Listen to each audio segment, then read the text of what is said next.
Hello, everyone. This is Debbie Happy Cohen here with Joy Based Living, where we are creating a world where joy is empowered and action is inspired. I'm trying to do things a little differently here, like be riffing more. I'd love your feedback about that. Some people like a more bullet point checklist thing. That is not my shtick so much, but I can. I wanted to talk about empowering joy and a story that keeps coming to my mind. I've shared it before, but I think it really drives home how important it is to put your energy and strength behind valuing joy. And it's the Maya Angelou story where she's having a party and she hears somebody gossiping and she kicks them out of the party because it's really bad or they won't stop. I don't know. I don't remember all the details. I heard it a while back.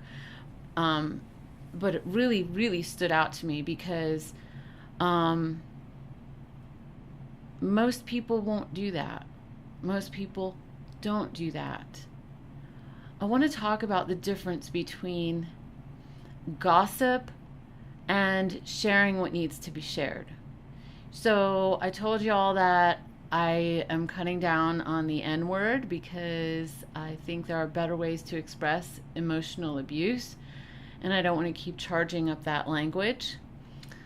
So I'll say it like this. When people are not aware of the effects of emotional abuse, they are also not equipped to stand strong for joy. When people are not aware of the effects of emotional abuse, that's how workplaces get contaminated by people who are taking over the mood of the place. And then what happens is that other people become more in protection mode rather than in creativity mode and showing up to work with all balls in and all energy to go forward, excited, because they're busy protecting themselves. Gossip is when you're purposely talking about somebody else in a bad way to pump yourself up, to score points. I mean, hey, I got the juicy stuff today. Okay, that's one way to bond. That does not empower joy, and it does not move people to take inspired action. I'm not saying I never do it, but I'm not like I don't know. There was something that I live in a small community. People talk about all kinds of things about other people all the time, and it's not all bad stuff. Sometimes it's a little like, oh, that's interesting. We're human. We're storytellers. I want to make a distinction, though, between gossip and saying what needs to be said. Because a lot of times when emotional abuse is happening, people are afraid to speak up because they're afraid it's going to sound like gossip. Or they're afraid they're going to look stupid. Or they're afraid they're going to look like they're the wrong one because they're the one being gossiped about.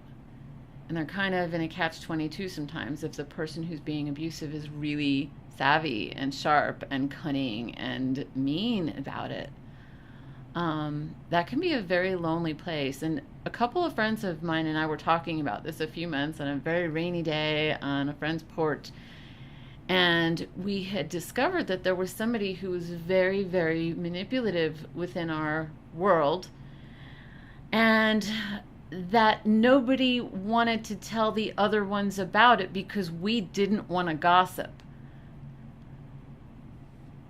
Well, that is a recipe for disaster. That is a recipe for giving the abusers exactly what they want. That's exactly how they get divide and conquer. That's how they make that work for themselves. because people who are really kind-hearted people don't want to gossip, and they know that. So one friend of mine was going through this in the workplace recently. And I encouraged her to get support and to contact a supervisory kind of person within her company and say, here's what's going on. And I don't know who else to talk about it with, and I don't know what else to do about it, but it's a problem and it's going to get worse if it's not handled, and I'm not sure what to do. Can you help? And this woman totally embraced her and was like, thank you so much for letting me know. This is the kind of thing that creates all kinds of havoc in companies like ours. And now she's kind of mentoring her through this situation and through this experience. And that's not gossip. Now, the thing about it is it requires this kind of healthy communication requires that people in power have enough, not just integrity, but savvy and awareness that there are people who are going to do things to really be screwy, and then how to help correct that or mitigate that or remove that from the atmosphere. So what are your thoughts about gossip, and how has it ever hurt you to not speak up? Have you ever wished that you had spoken up sooner about certain people or situations or experiences that were genuinely being hurtful to you, where you needed help? Now, what's interesting is, it's like if somebody's going through like physical, and you can see physical abuse and you can see bruises on them, there just is no question most of the time in most people's minds, like, yeah, you need to leave. This is not okay. That's a bad person, blah, blah, blah, blah, blah. I think what we're missing right now is that I want to see more of is awareness of what the emotional version of that looks like. Because I have watched it destroy people's happiness, destroy their dreams, and even destroy their lives to where the person becomes like a shell of a person. So I think that's all I have to say about that for right now. I would love to know the kind of things that you're facing, or your questions, or some of the situations that you've navigated positively and well. Let's learn together.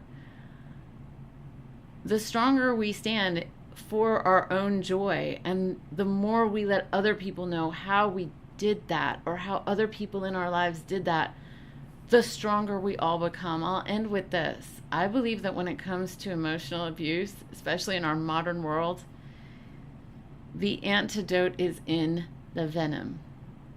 So what that means is, what people who are emotionally abusive end up producing is people who are overly generous, extremely strong, extremely resilient, extremely kind to a fault. Now, and extremely isolated. Now, when those people start getting together and talking and waking up and standing strong together, there's an antidote. That is the worst thing in the world for an abusive person to see, for an emotionally abusive person to see, is the people that they're trying to, drain of life force energy, get together and stand strong. So keep empowering the joy in your life and keep taking inspired action. I believe in you. Bye for now.